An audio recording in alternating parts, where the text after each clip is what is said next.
What's up, guys? Sub-Zero here, back for another VOD review. Look, we VOD reviewed YBY1 last VOD. Let's auto-translate this one real quick, and I thought let's do another YBY1 VOD review. I actually was looking up Yandex, but I accidentally looked up YBY1. Looks like it's just oh, it's a pan start. Golden pan is the translation of that, which makes a lot of sense. So it's Pan Start Galaxy. This is going to be a really, really fun one to watch. But yeah, I mean, you guys watched the last VOD review. You guys know this YB1 guy is an absolute monster of the game. So I thought, let's do another YBY1 VOD review, see how he's playing this patch, because I feel like he's playing in a really cool way. All right, so already some interesting choices here. We have the Pan Start, which means, honestly, I'm down to just go to, let's see, it would be in Team Builder, yeah, and just look at all of the pan options. Oh, they don't have it here. Oh no, they do. Yeah, these are all the pan buildable options. I see. Why is there only, okay, it's weird. But these are all the buildable options out of pan, it looks like. Yeah, sword, bow. Okay. Because honestly, I have not played enough with pan yet to know like what even is like the best option to build out a pan. So you have hunter, multi, you have Mage, you have Scholar, you have Bastion here, you have Preserver, Shapeshifter, and Warrior. So, I mean, there's so many different options you can go from Pan Start here. Obviously, like 6 Hunter is quite solid. You can play for like 7 Mage or even like the 10 Mage super cap that they added. The 6 Scholar is a bit stronger now. 7 Multi is like the most obvious one. Vertical Bastion, I think, is like kind of icky. Like, am I really going to craft a Bastion Pan? Preserver Pan's also a really nice one. Shapeshifter also, obviously. And then Warrior is a cool one as well. So it's interesting. I mean, from our opener right now, you can look at Hunter Pan. We straight up have Neela pair and the glove here, so you could look at holding on to Neela. Okay, he's gonna actually sell both Neelas actually. Okay, interested more in just holding solid opening units like these hunters, and maybe thinking about. I mean, we do have a Hunter Pan that could be made if we're interested in that. We gotta have to do a lot of scouting this game to get a sense for like what the rest of the lobby is going for here. Steadfast Heart, looking at maybe holding on to the double rumble pair here. I mean, we almost have like a really good Kog'Maw opener minus all the Kog'Maws. All right, this Incantor augment, there's no Incantor pan, right? Yeah, there's no, you can't build Incantor from pan. They have buffed this augment a good bit. op.gg overlay showing us all the win rates of these, so very helpful with Clockwork Accelerator. We get to Patient Study. Wow, Patient Study is so good in the stat. I didn't realize it was that solid in the stats. I guess if you filter up to like a bit higher elo, it's not as good, but still solid. What else did we roll the other one into? We rolled into Clear Mind. And why does it look like we rolled into Incantor +1? I thought we didn't. I thought we started with Incantor +1. Maybe he just rolled. Oh no, he just rolled. He's such a beast. He rolled it that fast because he saw that Lily Augment and said, hell no. Yeah, I mean, I like Patient Study more than Clear Mind here. It's just like a bit of a better augment, honestly, because it guarantees you don't have to do as much. You guarantee get the 2 XP, and then if you lose, you get that 3, whereas this only give you 3 for like a really, really big downside. So yeah, I think the start makes sense. So far we're just playing around these hunter units, maybe with a frost on level up. Okay, and this is actually really important to scout here because so many people are actually hard committed on 2-1. With a gold augment start, that's going to happen a lot. Okay, so this guy's Fortune Favors the Bold. This guy's playing for Lost Streak. This guy's Honey +1, so they're going to make I mean, they have the pan, right? So they can't actually make like honey spat, but maybe they can reforge pan into spat is how that works. This guy's going to play for Scholars for sure. And then I think there was another person who was hard committed based on augment. I think he scouts again here and maybe we see. Because I thought somebody else had like another trade. Oh, this guy, right? This guy's also Preserver, so they're going to go for Preserver pan. So honey spans, honey as an idea is contested, Preservers is contested, and Scholar is contested. So the nice thing is we have kind of like an AD unit opener. So it's like kind of, oh, and this guy is multi-striker. Okay, so that option is also kind of tough. We did pick up a Hecarim here, who is such a fantastic opener that maybe we'll still hold it just to play it regardless because it's so strong. And then pan-wise, as far as stuff to say, we have Bastion, probably not happening, Hunter, and Warrior here as our 3 main options. So yeah, this guy did already get Scholar Spat as well with the Scholar Augment. So this is going to be a high cap lobby. It'll be fun to see how YBY caps out here. So far, not slamming anything. Makes perfect sense when you have the Patient Study. We'd prefer to take some okay losses. In every fight so far, I think we've killed a unit both fights and taken a good loss here. Now we have the Hecarim onto our board, who is just this Hecarim unit is completely unbalanced. We probably can't play for vertical multi. We could play one-way contested, maybe. We'll see. But I'm interested to see what YBY wants to do here as far as units. Yeah, he's just going to sell the rest of his bench and make 20 this way and hold on to the Hecarim. He Prio's holding this Hecarim so highly that, like, you know, it doesn't really fit with his board at all. He has, you know, like no other multi-strikers or anything, but he still wants to hold the Hecarim just because Hecarim's a broken unit, which makes sense. He's also just really hoping that he doesn't rotate into the person who is Fortune Favors the Bold, because obviously that person we are going to win against every time. All right, item-wise here, looking at, ooh, is he looking at maybe Hecarim pair with Cloak? I mean, it is a Hecarim pair here. The Cloak also built into a BT, which would be a fantastic item for Hecarim. That would get rid of our Hunter Spat component. So, you know, something to consider if we want to play around Vertical Hunter here.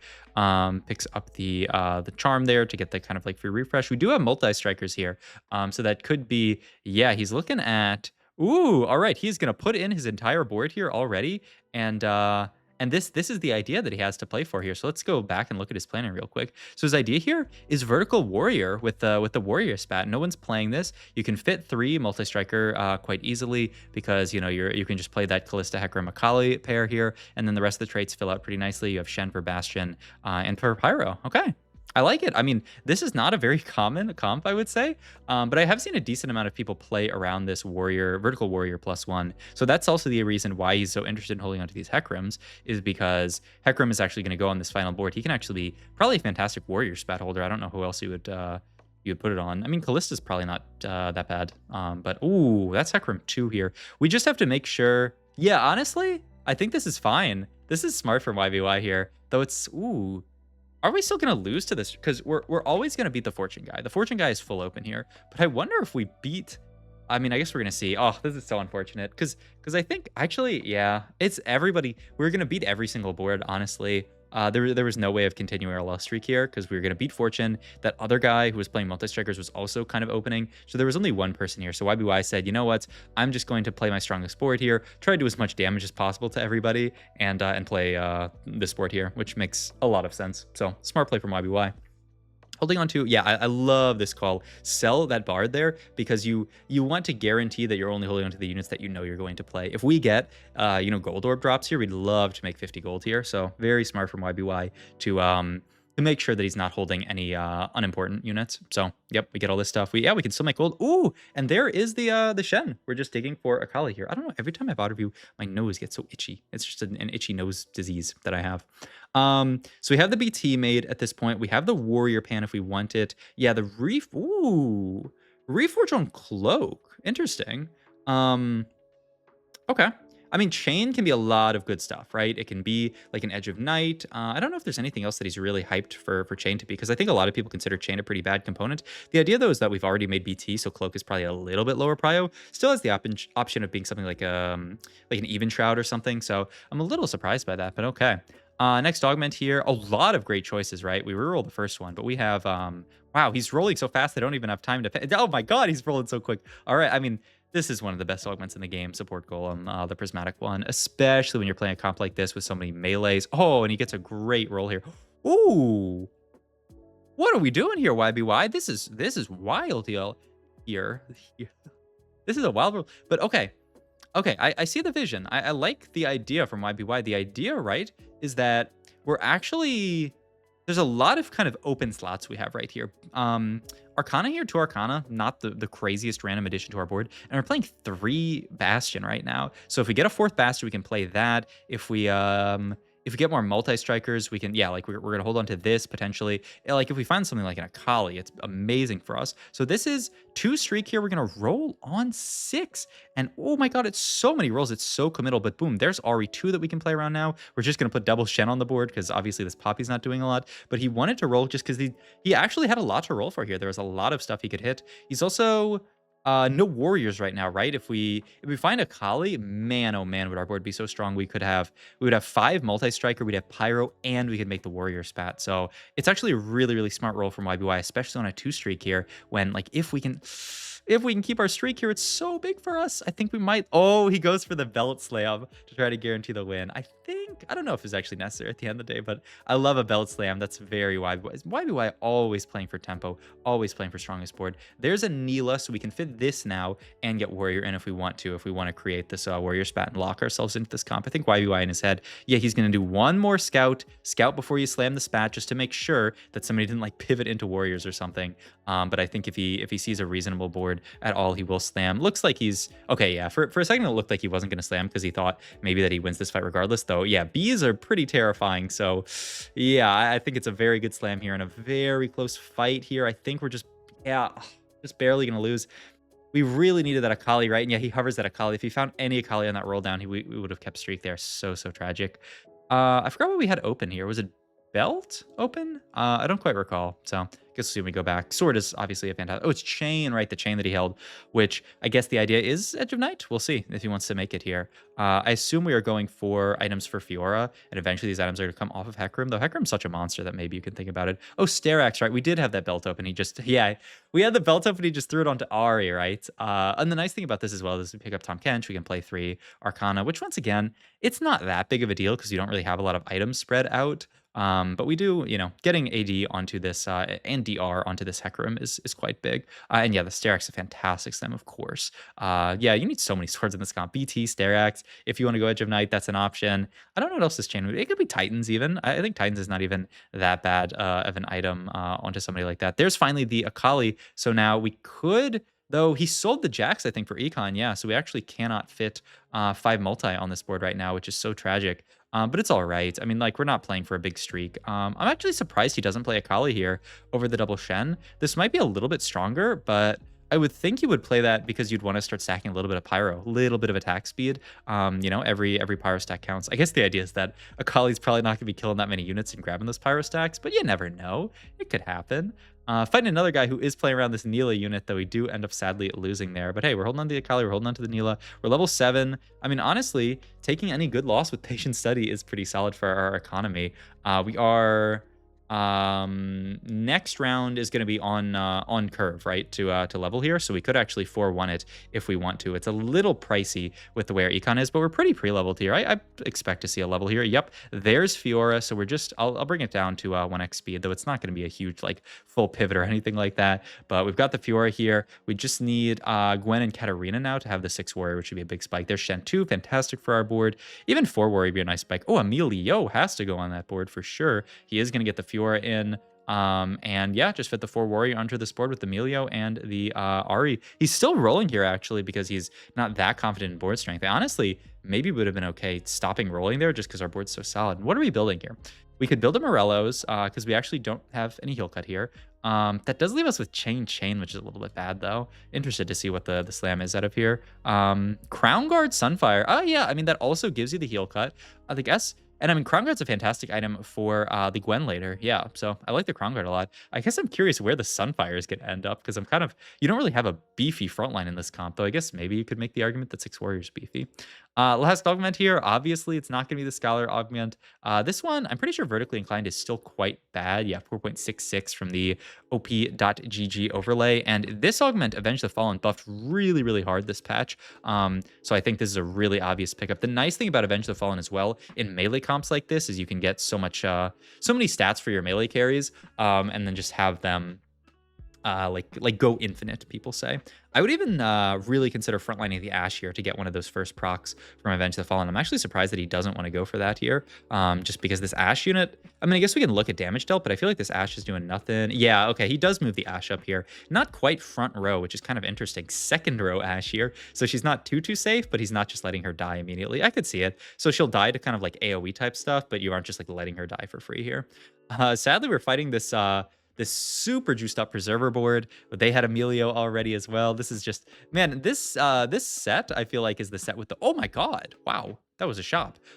This is the set with the most 4 costs I feel like found on, or 5 costs found on 8s, because some of it comes from charms and stuff. Now he's gonna get out of multi-striker. I love this. The idea being that now that we have the Fiora 2, we're putting items on her, we're moving items off of Hecarim. YBY, just such a pro at always playing his strongest board. He knows what, all of the traits are doing on his board, what the main carries he's playing for are. This was a pretty bad loss though. That was horrifying. Looks like, whoa, whoa, whoa, whoa, whoa. Did I see something kind of disgusting? This is something worth zooming in on. This is a Morgana 2 Radiant Hodge Scholar +1. I don't know how many scholars they have in, but that is horrifying. Is that what we just lost to? Because I think if that's the, yeah, this guy, is this who we lost to actually? I didn't see. Yeah, okay, it is. Okay. I was like, man, our board's pretty strong. I'm surprised we lost so hard, but this is the Fortune Favors the Bold guy. Got a huge cash out, Morgana 2. I don't know how many scholars that is. 1, 2, 3, 4. I think that's 6 scholar Morgana 2. That is, blah, that is disgusting. Yeah, and he hovers it. It's 6. I mean, I don't know how we're going to get through that later, but hopefully we can preserve HP. All right. We slammed everything. So we're just looking for Gwen items, but we just pick up the next best thing, which is just a Gwen. Honestly, maybe the better thing, which is just a Gwen here. YBY also, yeah, okay. I think this makes sense.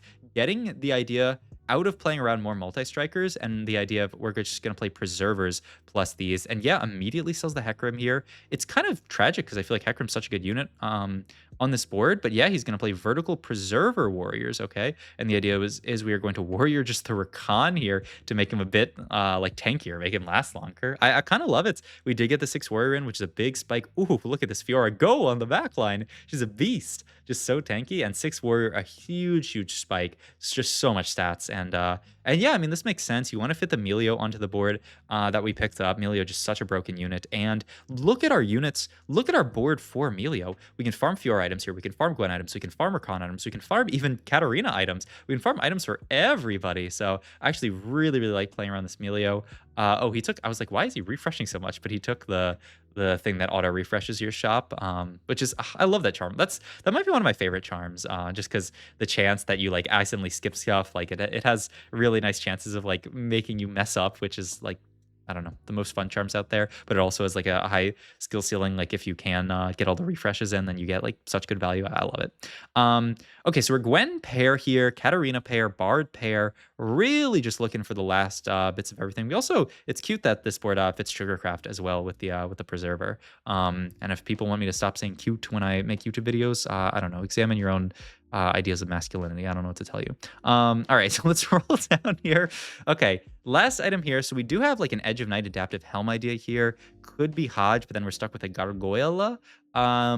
We have the heel cut built, no armor or MR shred here. If you want to build an MR shred, I guess there's a Spark Vow idea. I kind of like the adaptive helm Edge of Night idea, but we'll see here. We liked Titans over Edge of Night on Fiora. Wow.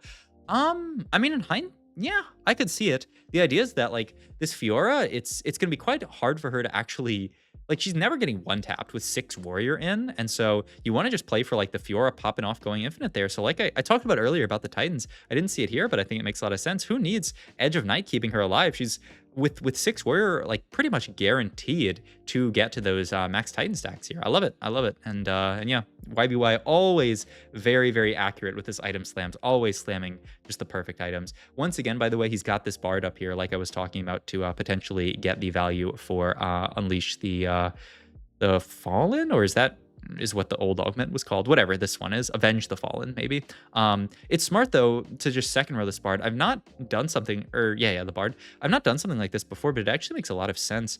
The idea is that like you want Bard to live long enough to get one cast off and then die, and I think that's exactly what second rowing Bard's gonna do. It's quite genius actually. I haven't done this before. Usually I'll just like randomly frontline this Bard and he'll die and I'll say, yeah, it's okay. But like actually getting a cast out of Bard is quite nice because he provides that extra damage amp on all the abilities of all the units that he hits. So it's actually like fantastic. And then of course we have like the random Neela on the edge. She's just gonna like die in some of these fights, which is great, right? You really want to proc that Avenge the Fallen as soon as possible. Get all those stats on a Fiora. Look at this Fiora go. She is just unkillable. That's another factor, right? Avenge the Fallen Fiora. How is she ever gonna get one tap? It's just not happening. And look at us, 36 HP win streaking here. Now, there is still a horrifying Fortune player in this lobby.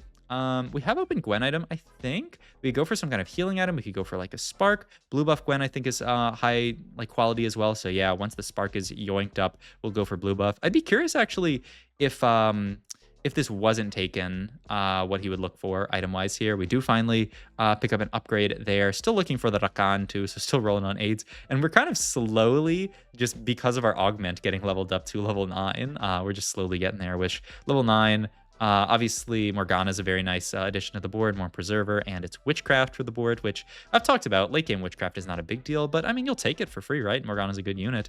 Man, this 6 Warrior Fiora is just insane. These items are so good, so smart, actually. The Titans was a genius idea by YBY, because I think there are a lot of these fights that Fiora might not have been able to carry if she did not have this Titans instead Edge of Night. You know, Edge of Night's playing for these quick fights where you're afraid she's going to get blown up, but she's never getting blown up in these fights. So beautiful slam out of YBY1. Also, I love the frontline Gwen. I think, you know, because Gwen is 2-hex range, sometimes you can get baited into like second rowing her. But with the new Gwen, who prioritizes survival, you can really just put her front row like this and she'll be fine. Now, finally, we actually end up fighting. Are there? I guess we fought Clone and then we fought Reroll that pressed the attack player, because it's kind of interesting that we actually. I'm pretty sure we beat them. I think we beat their Clone and then lost to their Reroll.